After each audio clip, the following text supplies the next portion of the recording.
All right, we're back again around the turn. And before we even get into a jam-packed show, we got a bunch of announcements. First off, I am Al Studer, your host at StuCast Sports. First foremost, shout out to our guy, the inaugural winner, and a guy who's put just a beat down on one of our, well, now all of our guests. Craig Mulkowski, hope you're doing well. I've got to get your size for the Cade Cunningham Detroit Pistons jersey. Things you love to see. Detroit basketball is back. So, second thing, we've got winners. But you're going to have to watch this episode later on. We'll post that. And also, I was a little late to dinner, so it'll be coming up at the end. We'll take care of you. So with that aside, I think we're back onto an even field. We can get to the game. We can introduce our guests. First one up, I mean, I'm just going to say, you know him. He's everywhere. He's on your TV. He's on your iPad, your computer, your radio. He's doing everything. I'm hopeful his picks are better than his golf game. We're about to call FEMA in to help out with that short game. Matt Bernier, brother, always a pleasure.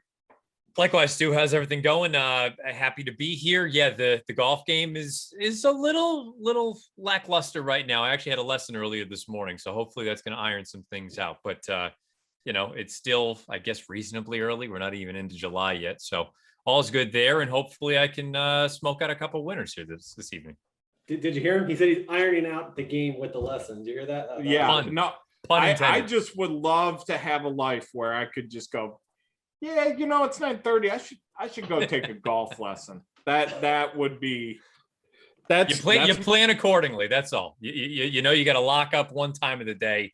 It's the only time you can get out. The rest of the day is going to be all hell breaking loose. But you plan. Don't call him big money, Matt, for no reason. I'll tell you what. You're our spirit animal. And we're going to refer to the rest of the group of guests we have as pores in comparison to you. I like it. I drive a Kia. Don't make it frugal. Out to be something that's frugal. Oh no, yeah. Just let's go to the next pour in this group here. He's a guy that looks like he's going to be a main character on a Dateline episode sometime soon. Host of Redboard Rewind, Spencer Luginbuhl. What's going on, my man? Glad to be back. I'm scared of you. Every time I see you pop up, it's just like it's unnerving. And then finally, this guy's dead to me. He picks nothing but rats. Okay, Ozzie Guillen talked about rats at Wrigley Field. This is what he's picking. Thanks for I'm at zero, bankrupt. Tyler Hoffman. Dude, that made me smile so much. I'm so glad that you sucked as much as I sucked with the betting. Oh, but I get a text message. Oh, I hit the late pick 5. Must have just missed giving you the right numbers. I gave you the horse. You didn't play the ticket. What do you want from me? You're pissed. You went 1 for 7 and said I gave you a win. And then I hit 5 in a row. So I walked away 1,500. You had 0. It's not my fault. Don't worry. We'll get the money back at dollar. All right, folks. If you haven't seen this show before, very quick, each of our guests are going to pick one horse each race. They're going to get 60 seconds, make their case. I award points. I am, of course, stern but fair, like my hero Mussolini. And with that, we're going to start with my best friend in the world, a guy I have a lot in common with, Matt Bernier. Race 9, Churchill Downs, leading into the Stone Cold Steve Austin Forester, the Grade 3 Bashford Manor. Who you like in here, and how many points am I going to give you? I'm guessing double digits. Look, Glacial can win this race, probably the most likely winner. I like the 2, Lansdowne, and there is no Red Sox connection, Stu, before you even go down that road. But Lansdowne, to me, is a really interesting horse in here for Dallas Stewart. Second-time starter. Stewart doesn't typically win first out of the box. It's usually about 8% there. With horses that come out and win first out of the gate, they usually come back and run relatively well, 3 for 11, 7 in the money next out. So I think this horse is interesting. It's worth noting the 6th, 7th, and 8th 6, 7, 8, 9 place finishers in that career debut. They all came back and bumped up their buyer speed figure at least 17 points in their next start. I think there's reason to believe that 59 might be on the light side. Got a little bit green down the lane, but I have the utmost faith in a horse like this at what I'm hopeful is going to be a playable price. Of the 2, lands down for me. Makes a ton of sense. Tyler Hoffman, you're next at bat. How can I follow that up? This race I thought was incredibly difficult and damn near impossible. But I'm going to go to Red Run, the Steve Asmussen. Won the debut over the slop, nothing fancy about it. But what I did like is compared to most of the rivals in here, actually passed horses, which I think is important to show. Gets a cozy outside draw. Another thing I liked about it was that the stud fee was 50,000 in this one. In these baby races, I like to see something that they at least thought was worth spending the money on early on. The breeding is kind of there for this one. Most of the breeding in this race, you'll see a lot of 12,000, 10,000, 3,000, 4,000. The fact this one is 50,000, I think means something for right now. So I'm Red Run on the outside and praying I'm right by a miracle. What's that shirt you're wearing, Tyler? It says I'm alive in the pick 5, baby. Like in Canterbury here in 25 minutes. You're going to need all the brownie points you can get, brother. Spencer Luginbuhl, Keith Morrison's calling your phone number right now. Before you answer, who do you like in this one? I'm gonna try and go a bit contrarian this race. Knock her down. Still a maiden. Nice run last time out at 50-1. I think this one also, quote unquote, didn't pass horses, but I like that kind of steady move. Now we stretch out a little bit more to 6 furlongs. I think this one could be a little bit interesting, especially with that first fraction. I think that this one can kind of sit behind and might be able to make a move at double-digit odds. All right, points time. I'm going to be very fair here. Everybody gets a point. Y'all made good cases. Everybody gets a minus point because you didn't pick vodka and water, and that's my drink. So we're even. Tyler, you get considerations towards possibly getting a future point for repping the team, but nothing yet. So everybody stays level. He doesn't give me full points. He gives me considerations for future points. What does that mean? You want to lose that's a player to be named later. California. Would you like to lose consideration? Out here? All right. Next up, the wise Dan. Spencer Luginbuhl, will let you lead off here. Where do you like your chances? I mean, some like it Hot Brown to me just seems like the horse you want to have. 6 for 6 in the exacta at the distance. Shown to be a grade 2 horse, winner in the dinner party, winner in the Bernard Baruch last year. I think this one with Jose will just end up getting a nice tracking spot, second or third. And I mean, Mike Maker winning a turf stake. What else is new? All right, Tyler Hoffman. Oh man, I gotta be honest, Spencer. You took my horse. I like some like it Hot Brown too, mostly because I think he's going to be in front turning for home, and I think that's important in a field that doesn't have a whole lot of pace. I'm going to go with Brad Cox in turf race because I like Brad Cox in turf racing. I think he wins a lot of those. So I'm going to go with Set Piece from the rail. Obviously, horse for course, sporting a 3-4 record, 2 race win streak, has the class, has the pedigree. You get Florent Giroux aboard. There's really no knocks on here outside of the fact that there's not a lot of pace in here. So we'll have to come running late and hopefully work out a trip. But I'll trust Florent and Brad Cox to have the right combination to get the job done today. Mr. Matt Bernier. Pace scenario certainly scares me a little bit, but my top pick in here is Ride a Comet from Mark Casse. You talk about class and kick with turf horses, and this horse is coming out of, I think, races that are just miles more difficult and more competitive than what we're going to see here on Saturday. And as far as the late kick is concerned, yes, the pace situation is certainly one that you need to be a little bit worried about, but I think he has as good a late turn of foot as anyone else in this field. You take a look at some of the horses he's run against in the last 2: Domestic Spending, Smooth Like Straight, Raging Bull, Sacred Life. He humbled the horse like some like it Hot Brown. Granted, he doesn't have necessarily the tactical speed that he does here on this race on Saturday, but I just feel like Ride a Comet, although I prefer him at a flat mile, I think 8.5 is going to be within his scope, and I like him in here. All right. Points time. Matt Bernier picked a horse I was going to pick. He gets a point. Spencer, you picked the second best horse. You get a point. Tyler, you get a point. I would have given you a minus point, but that special consideration, see, it played in your favor. You all get a point. think all three make a ton of sense. Good job, gentlemen. Hey, man, Spencer, you know what Al feels like to me?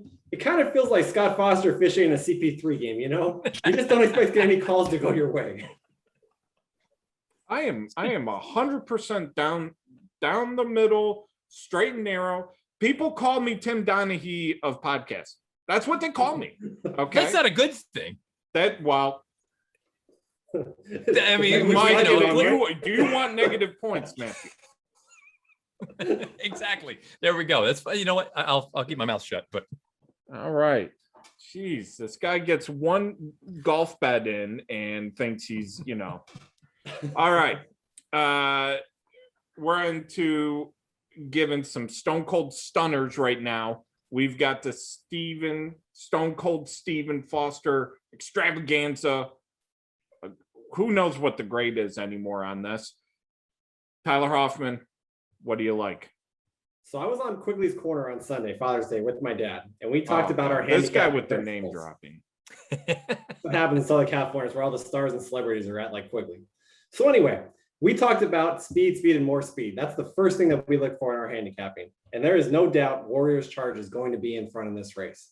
Now, Warriors Charge and I have lost some tough races together, but he's ran valiant almost each and every time. Completely throw out the last race at Lone Star. It was in the slop off slow. It means nothing to me. Obviously, at Oakland Park, the grade 2 came back. Actually looks better with the way the Silver State came back and won next time out at Belmont. So I think we're going to have lead at the top of the stretch. I know we're gutsy. I know we're going to get a price, and I can't resist 400 run alone for a runner. So Warriors Charge for me. Ballsy play. Matt Bernier, where are you going here? Look, I'm on record. I don't know that I totally believe in Maxfield just yet. I think he's good. I don't know that. I mean, heck, he's probably the number 3 of the big 3 for Godolphin at this point, even behind Essential Quality. Having said that, he's just considerably faster than anybody else in this field. And I think at a mile and an eighth, to me, that's about as far as I really trust him. I don't know that I really believe he's a mile and a quarter type. If he runs back to the Ali Sheba, he wins. If he runs back to the big cap, there's at least a chance that he wins. I think he's the most likely winner, but not quite as formidable, put it that way. I just didn't find anybody else that I was super intrigued with. It's not a race I'm going to bet. I think he probably gets through this. I still want to play against him wherever he shows up next. But against this field, he should win based on the paper anyway. All right, Spencer, now you made a horrible mistake before we started recording of telling me you really liked Maxfield here. I want to put you against the wall. Who's your third choice? Well, first of all, I want to talk about how Tyler was talking with Tom Quigley about speed out in Southern California. Now this is the Midwest, so obviously different track condition. Matt took my horse. I wish that they could just put somebody else up against Maxfield. It wasn't a tomato can. I'm going to go with Sprawl. Since the trainer switched to Tom Drury, I just feel like this horse has improved immensely and just kind of changed the corner. The 2 races in the slop, easy front running win, and then just missing in the Ben Ali. This one, I think, if Maxfield's going to run first, this one's going to run second. All right, throwing a little shit at Tyler Hoffman. I'm gonna. Hey, look, I'm gonna give you, Spencer. You're getting a point. Tyler, you're not getting a point. And you can name drop all you want. Okay, Matt, you got 17 points. Great job picking Max. Yeah, but hang on. Shouldn't Tyler get some extra credit for actually, fading a 2 to 5 shot with the first pick? He could have easily just chalked out like I did. That is true. See, that's why I like Matt. That's why it's a little bit of it takes some courage to say, you know what, we're going to punt on the chalk. Except with Spencer, you're missing the fact lone speed is always dangerous. I don't care if running this race on the moon. Of course, lone speed. But the horse that Tyler chose is going to finish off the board because that's what his track record's been the last 3 weeks. So let's not give him a point for that. Acclimate wire to wire in the San Juan, Spencer. That wasn't that long ago we recorded that. That was also 2 to 5. It was not 2 to 5. It was a very generous 2 to 1. Listen, girls, I know you got a blood feud going on. My ruling stands. And you would think that like he went, against the grain. It does not matter to me. I do not. That makes no difference to me. Tyler, you get 0. Matt, because you challenged me, you don't get 17, you get 15. Okay. You know what? I'll take it. It's fine. You win. Nobody could have seen that coming. That was a great performance by Matt Bernier, what he does every week.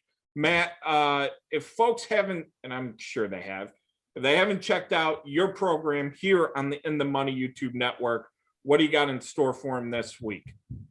Yeah, we go over some of the older horses, and actually Maxfield's name comes up as far as the classic division is concerned, just simply because after a number of them retired last year, it feels like it's kind of a barren division, and trying to make heads or tails of who belongs along with the 3-year-olds who have performed as admirably as they have throughout this campaign. Then we dive into the Friday feature. We finally brought that back. So that's what you can expect on my pod this week. And then also selfless plug, not selfless, whatever the proper phrasing is. Saturday, ABR Live. We'll be talking about this race and a couple other ones as well with Dan Torgman and company. So check that out over there. I believe the phrase is shameless plug. Thank you. Yeah.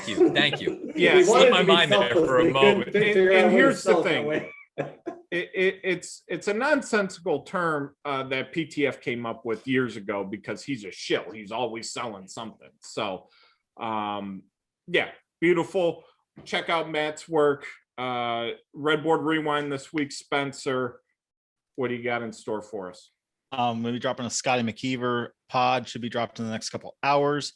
I have Ed DeRosa lined up for next week. I'm also going to be doing something with ABR. I am part of the Big Race Showdown going along for the next couple of weeks leading up to the Breeders' Cup, hoping to come out with a dub in that as well. All right. And another shameless plug for me, Alex Marvez, AEW Wrestling, NFL on Sirius on the Stewcast. Check it out. I'm going back into hibernation mode because I've got my college football Bible. So a few more weeks before we start talking college football, a real man's sport. Tyler, what you got going on your show?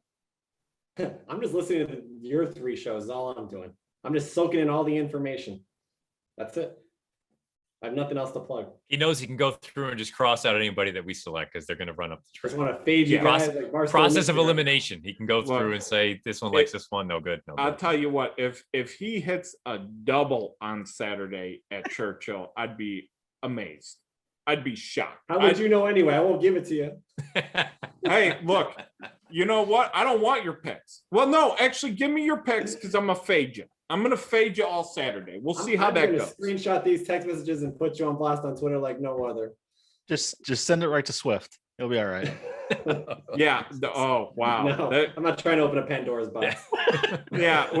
Well, we've got hitmen after us now. Thank you, gentlemen, for that one. Matt, Tyler, Spencer, we will see you guys next week. Hopefully we give you some more winners that aren't 3-1 like Spencer and Tyler like to do. So with that, good luck, hit some picks, and we'll see you next week.